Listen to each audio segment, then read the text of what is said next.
2024-এ চীন সীমান্ত দিয়ে মিয়ানমারে যাওয়ার প্রধান বাণিজ্যিক রুটের অংশ কায়াকমে শহরের দখল নেয় দেশটির বিদ্রোহী গোষ্ঠী ন্যাশনাল লিবারেশন আর্মি TNLA। দক্ষিণ পূর্ব এশিয়ার অনেক বিশ্লেষক এই ঘটনাকে জান্তা সরকারের জন্য বড় ধাক্কা উল্লেখ করলেও 3 সপ্তাহের ব্যবধানে শহরটি পুনরুদ্ধার করে মিয়ানমারের সেনাবাহিনী।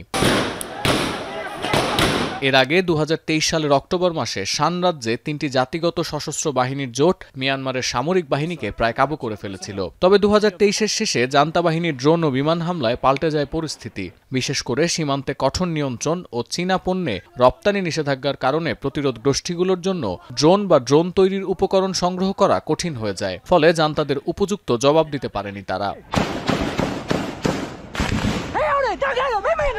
ন্যাশনাল লিবারেশন আর্মি একমাত্র জাতিগত বাহিনী নয় যারা পিছু হটেছে। গেল এপ্রিলে চীনের তীব্র চাপের মুখে লাসিও শহর ছেড়ে দেয় MNDAA। বেইজিংয়ের কাছে নথি স্বীকার করেছে শান বিদ্রোহী গোষ্ঠীর সজ্জিত বাহিনী UWSA। কার্যক্রম পরিচালনার জন্য সীমান্তে সক্রিয় এই গোষ্ঠীগুলোর নিয়মিত চীনে প্রবেশের প্রয়োজন হয়। এদের কয়েকজন নেতাকে আটক করে আর সীমান্ত বন্ধ রেখে এই গোষ্ঠীগুলোকে কোণঠাসা করেছে চীন। এই মুহূর্তে বেইজিংয়ের অবস্থান জান্তা সরকারের পক্ষে। তারা চায় নির্বাচনের মাধ্যমে মিয়ানমারের সেনা সরকার আরও বেশি কর্তৃত্ব স্থাপন করুক। জান্তা বিরোধী অবস্থান থেকে সরে চলতি বছর 2 বার জান্তা নেতা মিন অন হালাইংয়ের সঙ্গে বৈঠক করেছেন শি জিনপিং। গেল সেপ্টেম্বরে রাশিয়ার পুতিনের সঙ্গেও সাক্ষাৎ করেছেন জান্তা প্রধান। রাজনৈতিক সমর্থন ছাড়াও মিয়ানমারকে সামরিক প্রযুক্তি যেমন যুদ্ধবিমান ও সামরিক সরঞ্জাম সরবরাহ করে আসছে রাশিয়া।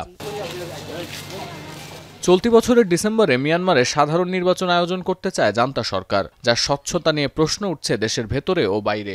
এমনকি এই নির্বাচনে পর্যবেক্ষক পাঠানোর কোনো পরিকল্পনা নেই ইউরোপীয় ইউনিয়নেরও। বিবিসির প্রতিবেদনে দাবি করা হচ্ছে এমন পরিস্থিতিতে আন্তর্জাতিক বৈধতার প্রশ্নে আঞ্চলিক দেশগুলো ছাড়াও চীন ও রাশিয়ার সমর্থন চায় ক্ষমতাসীন জান্তা সরকার। বিবিসির প্রতিবেদন আরও ইঙ্গিত করে মস্কো বেইজিংয়ের কূটনীতিও যে জান্তা সরকারের পক্ষে, এর আলামত পাওয়া গেছে গেল কয়েক মাসের ঘটনা প্রবাহে।